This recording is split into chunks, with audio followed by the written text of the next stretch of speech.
Hello, everybody, and welcome to an overview of Power Tools, putting your strengths to work for you.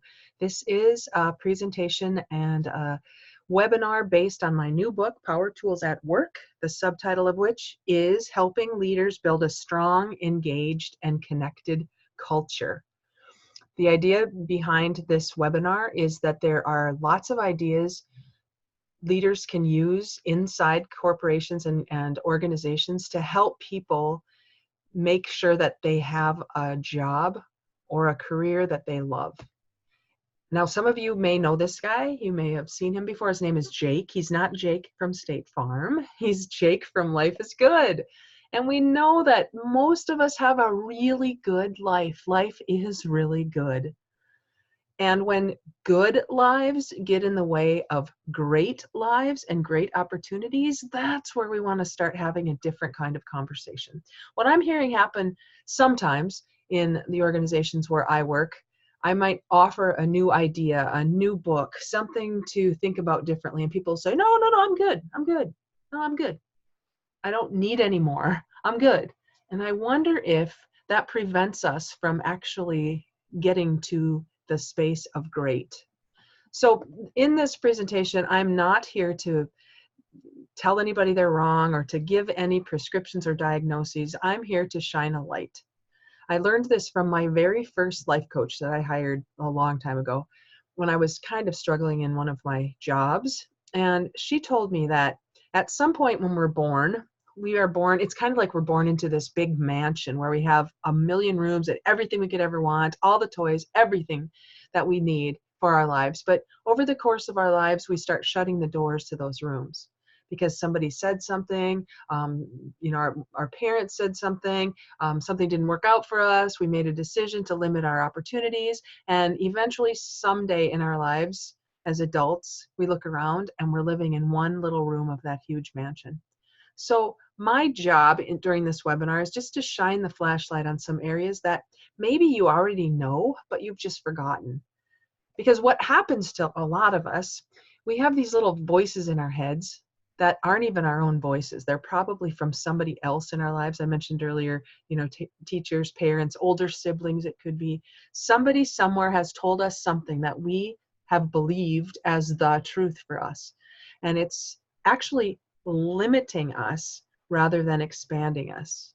And so if we are at the mercy of those voices in our heads, that's an emotional voice. It's not a thoughtful voice. We're not really remembering to think about things because we're so used to reacting. And it's not really our fault. Henry Ford, one of the moguls and the gurus of manufacturing, told us that thinking is the hardest work there is, which is probably the reason so few engage in it. So it's not even really our fault that we don't know how to think. Yet, if we did, and if we could jump into that place where we're actually not only reacting, but we're actually thinking about things, just imagine what could happen for us. So Napoleon Hill actually wrote the book Think and Grow Rich, the first word of which is think. And he says that all achievement, all earned riches, have their beginning in an idea. And if we have been so conditioned that our ideas don't matter, or we're not good enough to do something beyond what we're already doing, any of those preconceived notions and those limiting beliefs can prevent us from, number one, having the idea in the first place, but number two, listening when that idea comes to us. So this is going to be a presentation, a communication opportunity for us to really think about things differently. Be aware of those ideas as they come to you. Now, I want to share with you this law of diffusion of innovation, which I've found to be really fascinating. Not everybody in the world is an innovator. In fact, if you look at this chart here, it's only 2.5% of any population that there are actually the innovators, the ones that come up with the new products. Maybe they're the ones who take an idea that they have and actually do something with it. So that's not a very big number. But the next number is 13.5%, and those are the early adopters. They're the ones who will see a good idea when, or act on a good idea when they see it, and they will adopt. And then there's a chasm between that first, what would that be, 16%, and the next 34%, which is the early majority. And those are the people who now, once some people have shown some momentum, they will come on board. The next 34% are the late majority, and the last 16% are the laggards. They will never believe in anything new, no matter what. You see on this graphic, it says, down with change, earth is flat.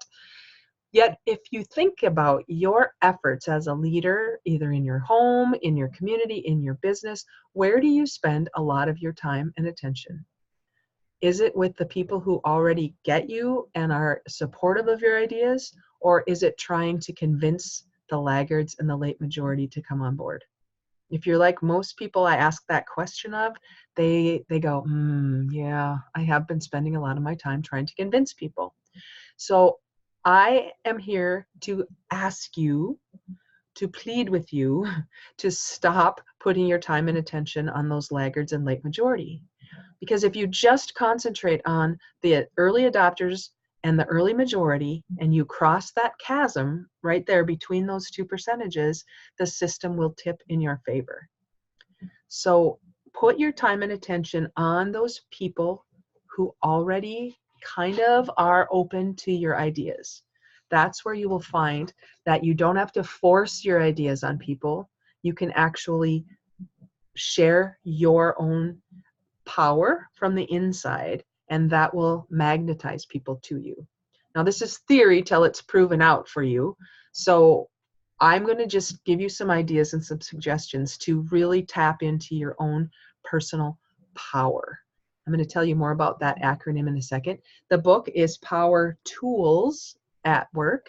And so we're going to talk about power, and we're going to talk about tools. So first I want to introduce you to the acronym that I've created for the word power. Power comes from the inside. It's very distinct from force. When you feel like you're in that space of having to convince people of things, you're probably shooting on them. You're probably not meaning to, but you might be forcing things instead of allowing them. So when you tap into your own personal power, here is the acronym we're going to go through in a little bit more detail here. The P is purpose. The O is open-mindedness. The W is wisdom. The E is energy. And the R is responsibility. So here is the power that you can tap into. So let's start first with purpose. And purpose is really nothing more than your desired outcome. It's the answer to the question why. And so often we think we have to know the how of something before we even think it's possible. And that's the wrong question. Of course we need the how. We need to know how it's going to happen. What are the details of it? But that will come later. Asking the question why is much more important at this stage than worrying about the how, because why will trump how every time. And here, let me just give you an example of that. If you are really passionate about an outcome that you can see in your mind, you have a vision of this new building that needs to be built in your community, or you have this vision of a new product that needs to come into the world, it needs to be born. You have the vision, you're very clear about the vision, and you can share that vision with anybody who wants to, and maybe some people who don't want to hear about it. When your why is big enough, and you're really clear, this is why we need this new building, this is why we need this new program, I am so passionate about this, and you share that why with other people, eventually the how will show up. But if you start with how, and you think you have to know how it's going to happen before you ever share your idea, you're never going to have the backing or the resources that you need to actually make it come true. So get in touch with the why of it before you worry about the how of it. Now, this is as true for a product, a service, something physical that could be born in the world, as it is with you and your own life purpose. Now, this is kind of the big question, isn't it? Why are we here? Why do we even exist? I love what Simon Sinek has done with this idea of your why. He calls it your why. He's written a couple of books. Oh, actually 4 or 5 books, but one of his first books was called Start with Why. And that had us think about this purpose question in a different way than many of us had been. And then he wrote his second book called Find Your Why, which is kind of a workbook for actually getting to your own personal why, your own personal life purpose. And his formula for that is to blank so that blank.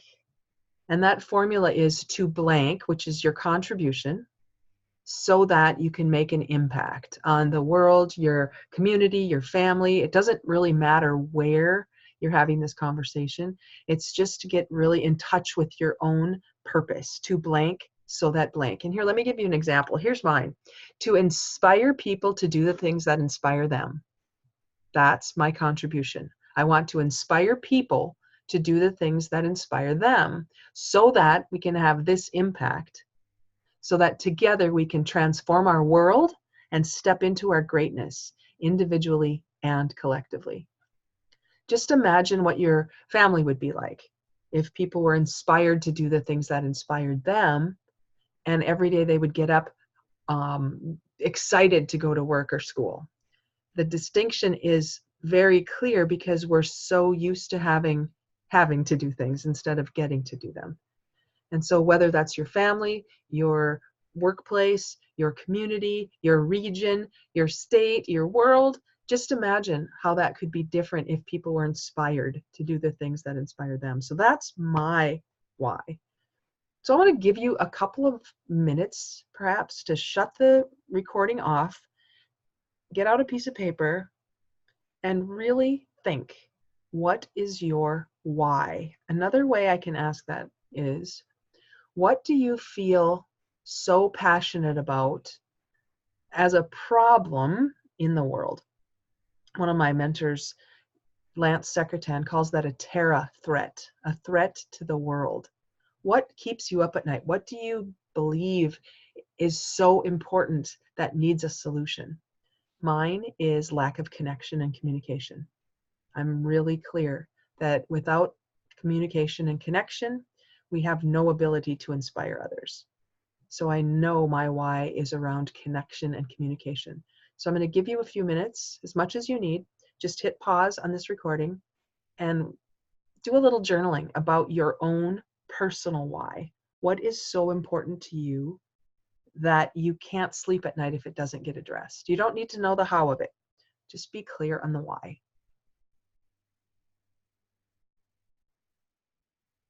Okay, welcome back. I know that probably you didn't take as much time as you maybe could have to do that, but keep that question in the back of your mind.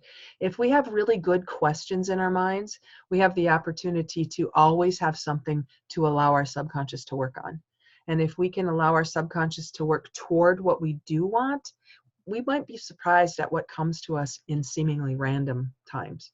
So keep that question close. What is your why?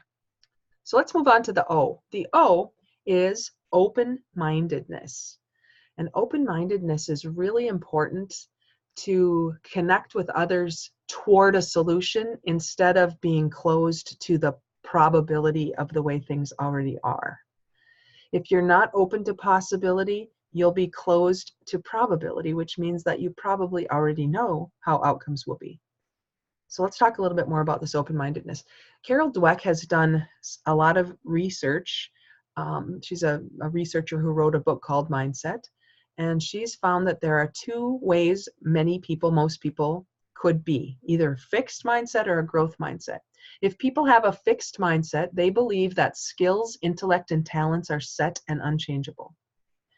And if they have a growth mindset, they believe that skills, intellect, and talents can be developed through practice and perseverance. I have an acquaintance who one day, many years ago now, told me, yep, my mind is a lot like cement. The older I get, the harder it gets.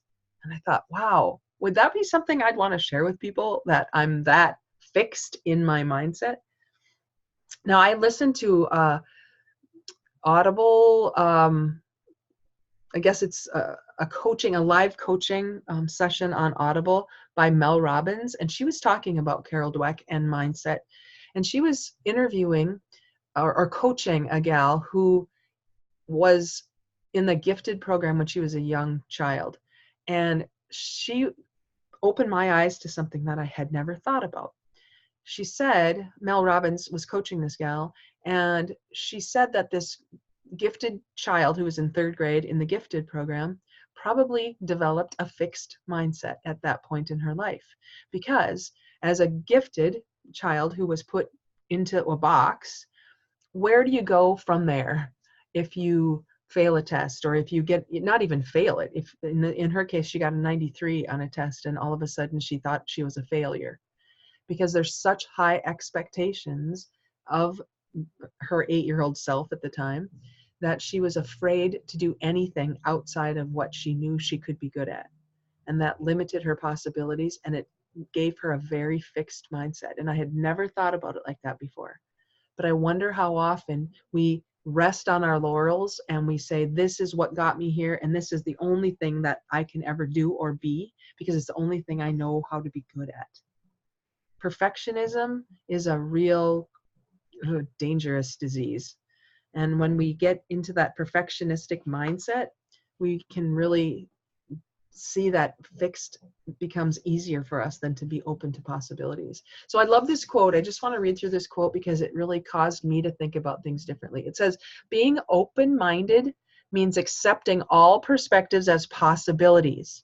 However, it does not imply that one necessarily believes in all perspectives. One can choose his or her own beliefs while still maintaining an open mind, as long as she or he is willing to accept that others' beliefs are equally as legitimate. If you have a fixed mindset, you believe your way is the way. You believe your truth is the truth. Being open-minded does not mean being empty-headed.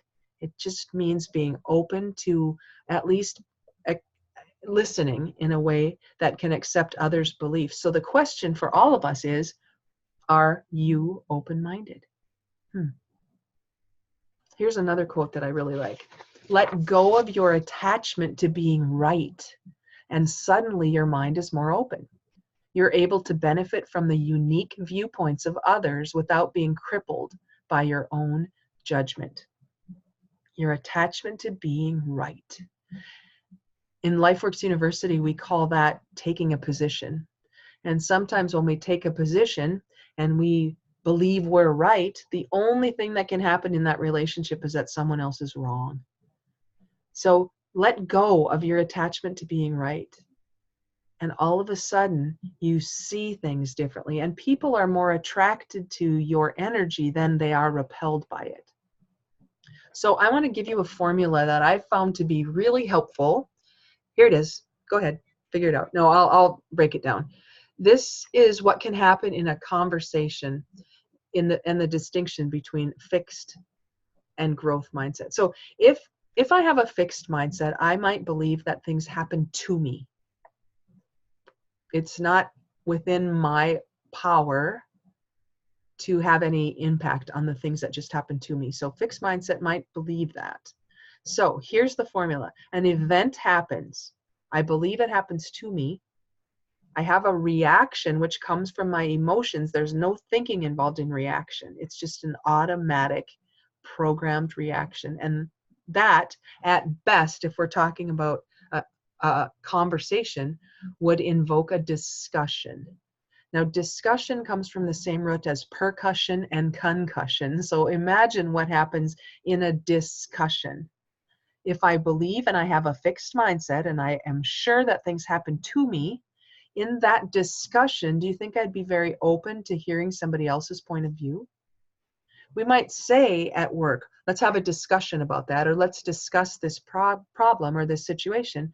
But the energy around a discussion is less about hearing other people and more about speaking your mind. So what happens then is we produce a result.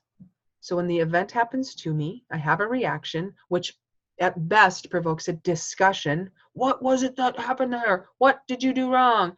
And that creates resistance most of the time.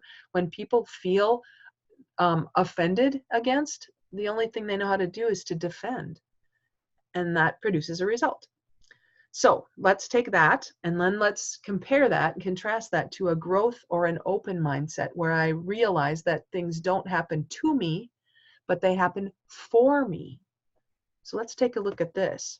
The event happens and I have a reaction, which I do because I'm human and I have something that triggers it. But instead of jumping into discussion, what if I can just be objective and notice how my jaw gets tight or my shoulders get tight or my stomach hurts or something happens to me when I recognize that reaction. In the first fixed example, we react and jump into discussion. We don't think. But here, in a growth or open mindset, we would notice the reaction we're having. We'd notice how it feels in our bodies. And then when we notice it, we can breathe. And in the time it takes me to breathe, I'll give you an example later in this presentation about what you can do when you feel that reaction. It's a technique for breathing. We'll talk about that later. But you can breathe so that you can now have time to respond instead of react. A response comes from your thinking mind, not your emotional mind. So the event happens, you have a reaction, which we all do. You're not responsible for that first reaction, but you are responsible for everything after that because that reaction happens automatically. Notice it, breathe through it, and respond instead of react. And then in a conversation, you could get to dialogue instead of discussion. Dialogue is suspending previous assumptions in order to learn from each other. And the way to do that when you're not sure what to say is start with, that's interesting. Even if you're saying it to yourself, even if you're working through something yourself, dialogue can offer you the opportunity to learn. If you're with somebody else and you feel that reaction and you breathe and you're like, I don't know what to say, just say, that's interesting, because it'll buy you time at least. And then you can have a dialogue with the other person. This is a skill that you can develop, and it's not as scary as you might think, especially if you have some tools that you can work on. I live in North Dakota, where a lot of times we run in the other direction 100 miles an hour away from conflict because we hate conflict. Yet it's always worse in our heads, at least it is for me. It's worse in my head than it ever is in real life. If I could just ask somebody, if somebody says something that triggers me and makes me feel defensive, instead of making up a story in my head about why they said that or what that means, what if I could breathe, say, that's interesting, and then ask. Tell me more about that. I'm not sure I heard that right. This is how it occurred to me. Could you explain that a little bit more? And keep in mind that your tone of voice is huge in opening up a dialogue as opposed to creating a discussion. And that will produce a result. And that's more often than not the type of result that you want.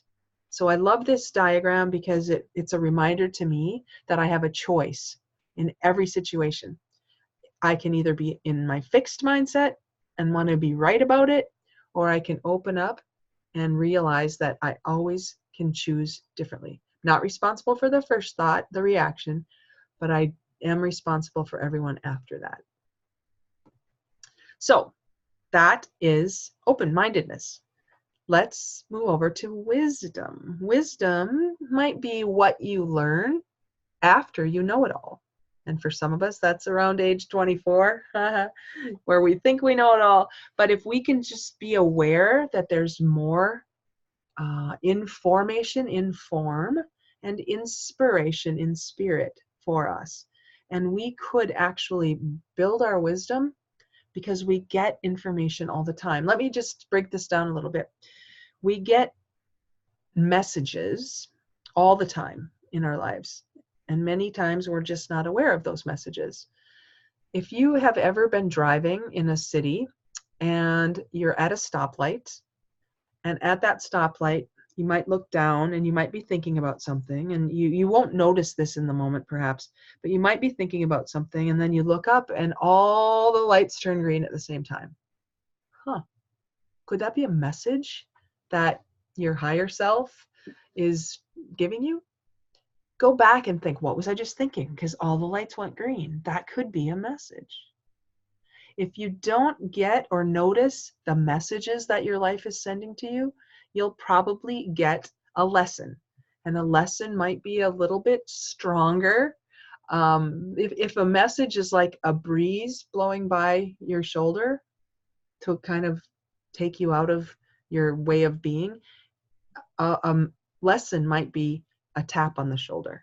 So a breeze blowing by, if you don't get that, you go back to your life and do it the same way you've always been doing it, you might get the tap on the shoulder. Message first, then a lesson. If you don't get the lesson, you'll probably get a problem. And a problem is like a shove against the wall. If you don't wake up to the problem and do something different, adjust the way you're going, you may very well experience a crisis. And a crisis is like a steamroller. Often people won't change, won't do something different with their lives until the pain of changing becomes less than the pain of staying the same. And for some people, it takes a crisis. And for some people, even the crisis doesn't work.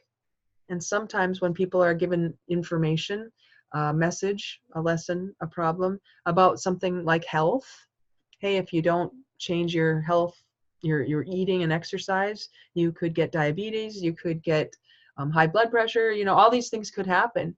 And if you choose not to act differently based on that information, maybe the crisis is a heart attack, or maybe the crisis is something worse.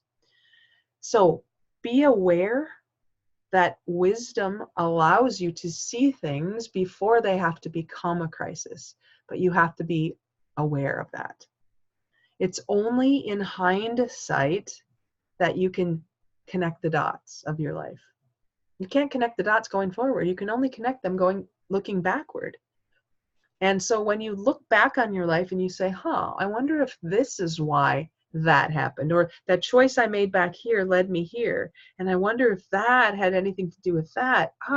It's kind of interesting to look back on your life, not to turn your feet around, but to maybe look over your shoulder and say, what could I learn from that so that I don't have to experience it again? That's what is really important for us to learn as we look back on our lives.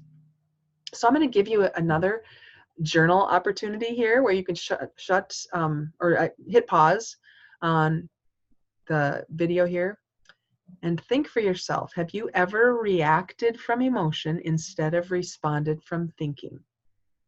And that, if you're like every single human being in the world, of course you have.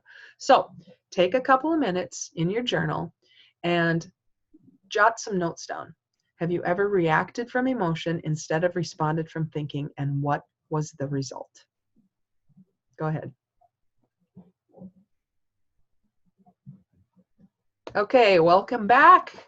We've so far gotten through purpose, open-mindedness, and wisdom. So let's move on to energy. The E of the POWER acronym is energy. Energy is something you can't touch, but you can sure feel it. And I know I have walked into a room before where I felt the energy was just magnetic and it was awesome and it felt great. And I've also been in a room where I've thought, man, there is nothing for me here. It feels heavy. It feels dense. It doesn't feel like it's the right place for me. Can you relate to that? That's energy. And I'm a big fan of Bruce Schneider, who has done a lot of work actually in energy. And he has created what he calls the Energy Leadership Index. And I'm just going to give you a quick overview of these 7 levels of human energy so you can kind of get an idea of what I'm talking about. In Bruce Schneider's Energy Leadership Index, the lowest energy level is victim. And in victim energy, people feel guilt, self-doubt, hopelessness, fear, worry, depression. These leaders are critically self-aware, but fail to take action. They typically have low self-esteem, they work in crisis mode, and they can lack productivity. So if you know, I've felt this way. I've been in this space. It's very heavy and dense. It feels hopeless. In my book, Power Tools, I talk a little bit more about this. Some leaders have little to no passion or commitment to their company's mission. They may not remember it because they are usually reacting to crises, and they don't have a real plan for where they are going. Their communication skills are poor to non-existent, as is their ability to truly inspire and motivate others. So this can really take hold of people and bring them down. So victim is the lowest level of energy. The one above that is anger, which might seem odd because it doesn't seem like anger is typically a positive energetic level, but it's better than victim, because at victim, people aren't even taking any action. So at anger, these leaders, action and results come from a place of anger and defiance. The focus is on others, stress, disappointment, resistance, struggle, control, and entitlement. You might have felt those yourself, or you might know people who do. Often interactions with these type of leaders feel like a zero-sum game in which their world is made up of winners, them, and losers, everyone else. It's not uncommon for level 2 anger leaders to be micromanagers. So until we know better, we can't do better, and that's level 2. So level 3, we move now into a higher vibrational level of energy, and we're up to responsibility. And this is relief and peace of mind. At this level, there's a shift between fear, which is often what happens in victim energy, and negative energy of anger, to positive energy and a willingness to accept responsibility for one's actions. Level 3's thoughts are positive, and their emotions come from a place of forgiveness. Actions and results may include rationalization, justification, tolerance, and coping. So while it's not yet completely where we'd all like to be, it's really starting to get there. We're now, although we're tolerating things sometimes, we're at least taking responsibility. Level 4 is where we start to have compassion and love. This leader's focus is on their team. They genuinely care about others, and they don't take anything personally. Instead, they are able to view circumstances and people objectively. They are playful, generous, supporting, helpful, and self-caring. This is a really important level to get to, because this person can relate. You can relate to people when you have compassion. So these types of leaders are best in human resources, customer service, and sales because of their exceptional people skills. So that's level 4. Level 5, the core emotion is peace. Leaders who operate at a level 5 live to the fullest and don't let the past get in the way. They are open-minded and focus on the organization as a whole rather than just themselves. Often, when faced with a challenge or threat, these leaders view them as an opportunity for growth and development. Further, these individuals don't try to change differences in others, but instead focus on accepting and reconciling differences. They don't try to change others. Think about that. When you have peace as your core energy, nothing has to be different than it is. You can accept that it is what it is, and that you don't have to feel that the need to change people. So that's a really great energy level. Level 6, core emotion, is joy. These leaders are driven by their intuition, and they are often creative geniuses and visionaries. Individuals at this level of leadership see others around them as an extension of themselves, which fosters an attitude of empowerment and achievement among team members. It might not come as a surprise that operating at a place of joy all the time might not be possible, because things happen all the time. Yet, if this is your core emotion, imagine how you would show up and how people would be around you. So the 7th level, the core emotion, is passion. This is often the hardest to achieve, and few people have ever experienced it. It's characterized by a complete lack of blame, shaming, and fear of failure. So when you're more aware of your leadership style and the impact it has on your employees and coworkers, you can study the other leadership styles and work toward being the type of leader you want to be. So it's almost more awareness at each of those stages. The victim level has very little awareness. Anger is a little more responsibility, compassion, peace, joy, and passion is where you have the opportunity to actually take a look and choose what you want to, how you want to exist. So I love this distinction, because if you're not curious about things, you're probably falling into the lower vibrational levels of being furious. So when you notice that in yourself, when you notice yourself getting tight, when you notice your energy pulling you down to the lower levels, ask yourself, what else can this mean? How might this be a good thing in disguise? Get curious, not furious. You can't see this on the video on this, but I wear a necklace. Maybe you can see this. I wear a necklace every single day, and the necklace says, be curious, because it's my reminder to stay in curiosity and stay out of judgment. I'm not perfect at this, but I'm way better than I used to be. And when things upset and frustrate me, I do this. I ask, what else can this mean? And how might this be a good thing in disguise? So you see how, going back to the purpose, open-mindedness, wisdom, energy, if you're open-minded, if you've realized that, oh, it might be a good thing for me to develop a more growth mindset, you can see how being curious fits pretty well with that open-mindedness. So I told you when we were talking about breathing that I was going to give you an exercise. And here it is. It's called square breathing or box breathing. So I'm going to actually go back and start. When you see this square coming on the screen, it's going to be animated, and it will go from the top of the square down the right side, across the bottom, and back up the left side. And you'll notice that there will be blue squares that will light up. And what we're going to do is breathe in to a count of 5.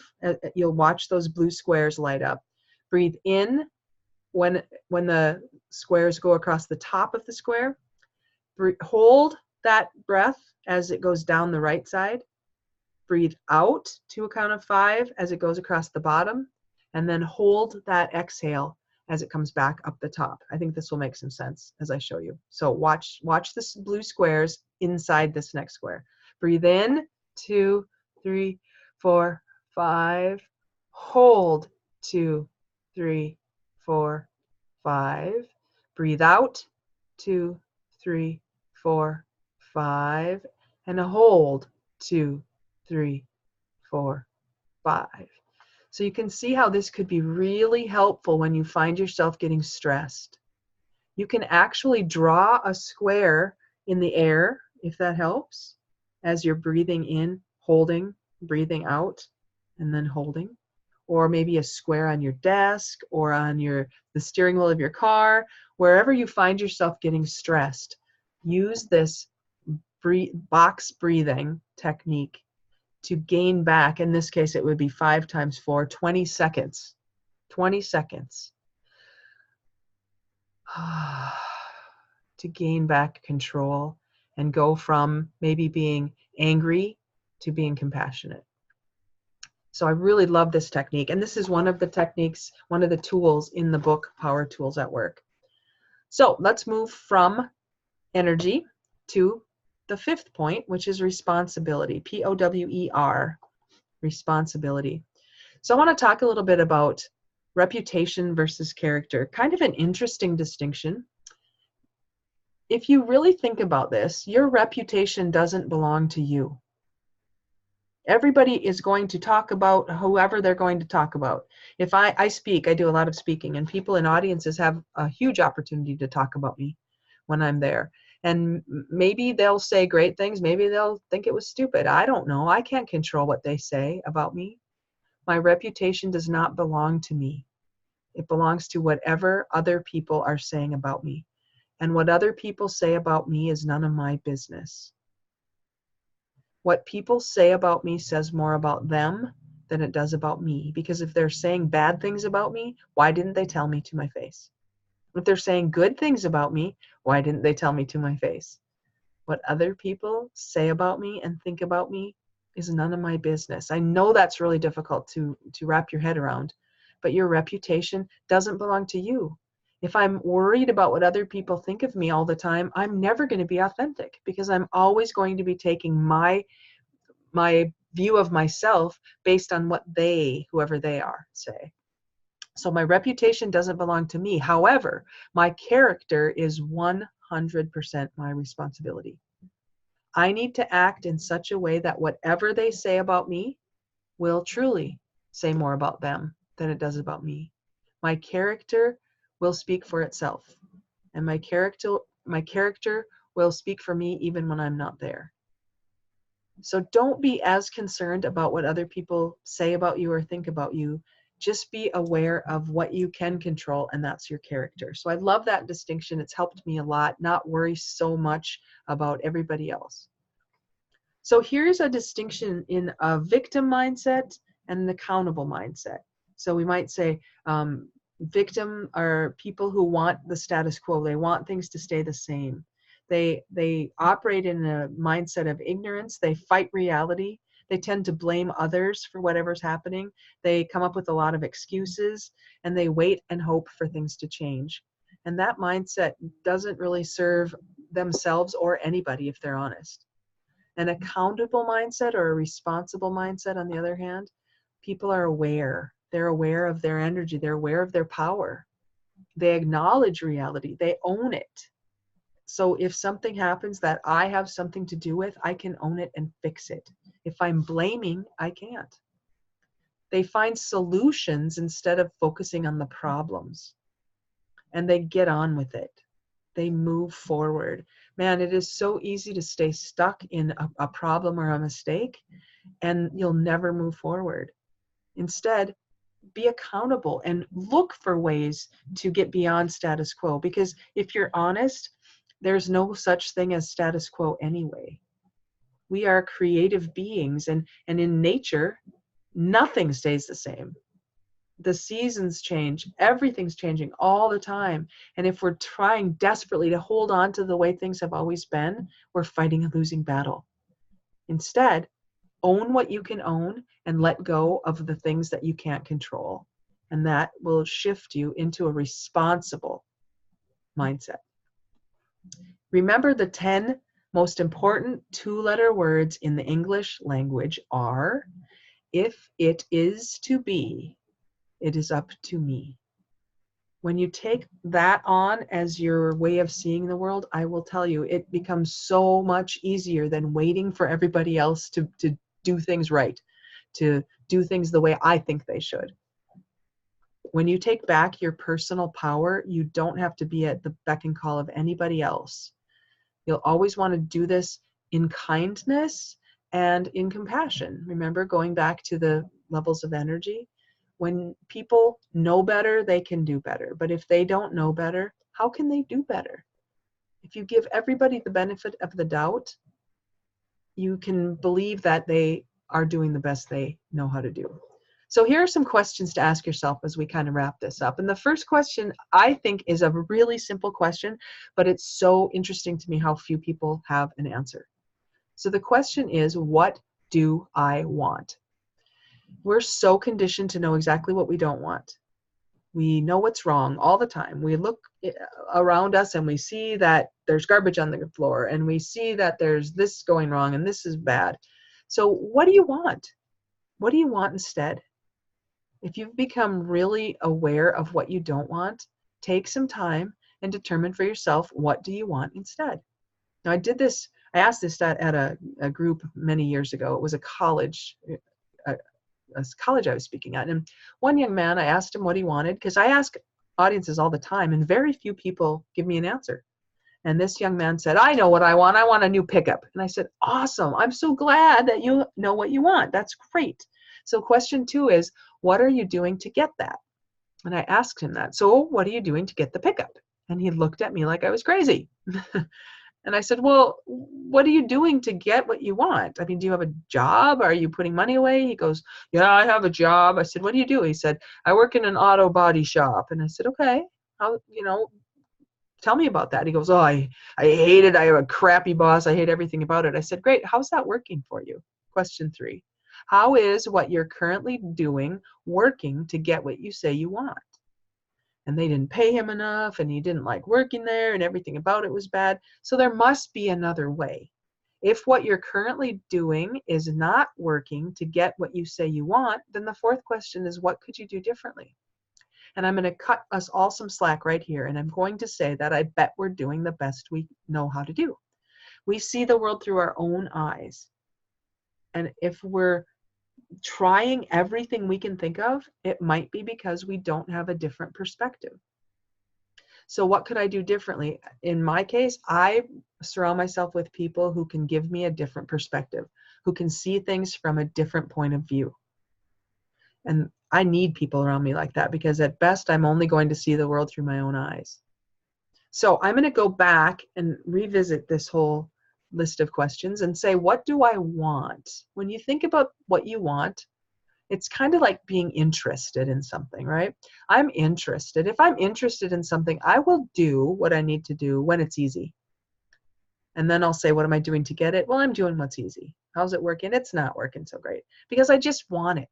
I just want it. Wouldn't it be nice if? It would be great if that would just happen.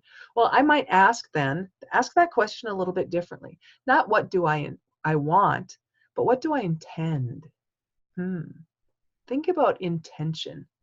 Does that change the action you're doing or are willing to do to get what you say you intend?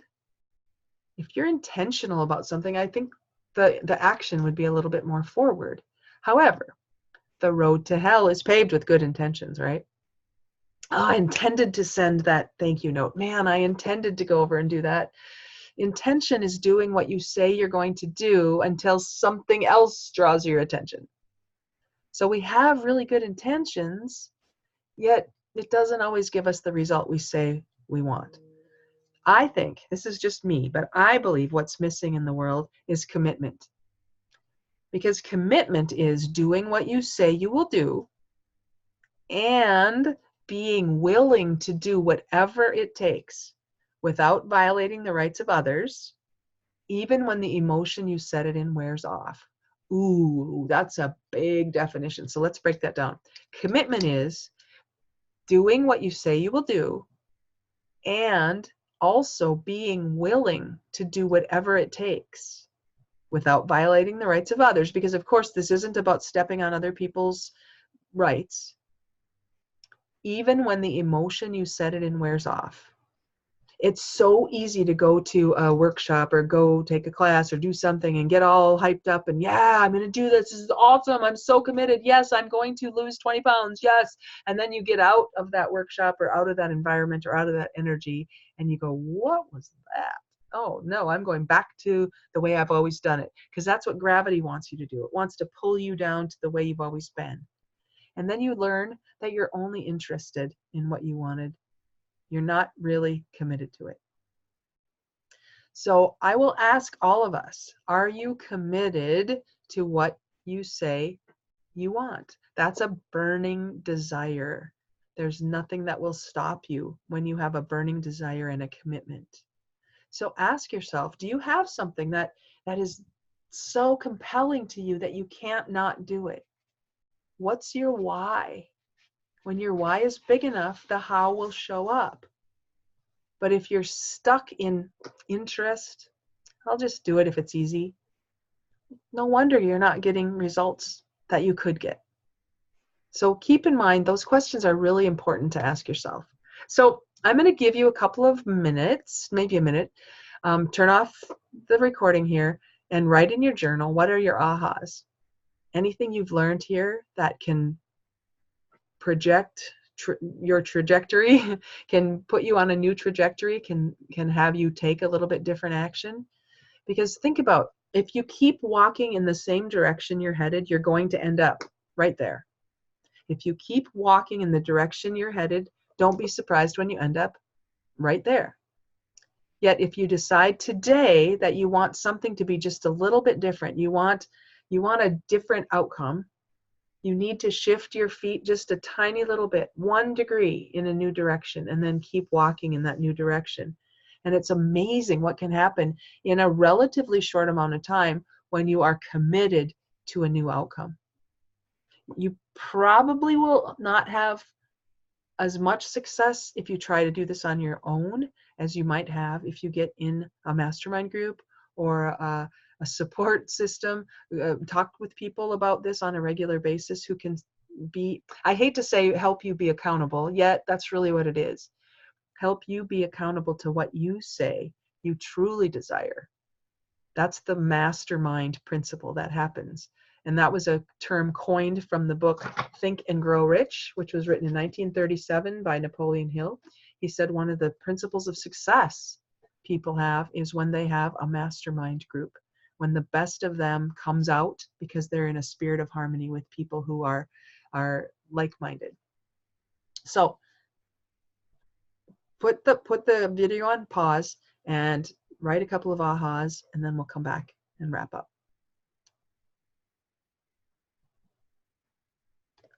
All right. Thank you for your attention today and your willingness to look at your personal power as opposed to forcing things. If we don't know better, we can't do better. And many times we think the only way we can accomplish anything is to make ourselves or make other people do things. And all that ever creates is resistance. I don't like being should upon. Do you? We should on ourselves all the time. I should do that. I know I should. That's not inspiring. Instead of forcing ourselves to do things that just don't light us up, what if we got in touch with our personal power instead? So you can get this book, Power Tools at Work, if it's something that you're interested in using for a team. You can get it on Amazon. You can get it on Power Tools at Work, which is our website, where there will also be additional tools and resources and updated opportunities. So I am so happy that you spent time learning about personal power today, and I would like to remind you that you can contact me anytime. You can find me on Twitter, Facebook, LinkedIn. Maybe at some point I will have a YouTube channel, and I will have an app soon. So find me on my app. I'll tell you more about that when it gets closer. And I have enjoyed being with you today. I look forward to seeing how your personal power will light up the world. Thanks a lot. This has been Jodee Bach with you, Power Tools at Work. Take care.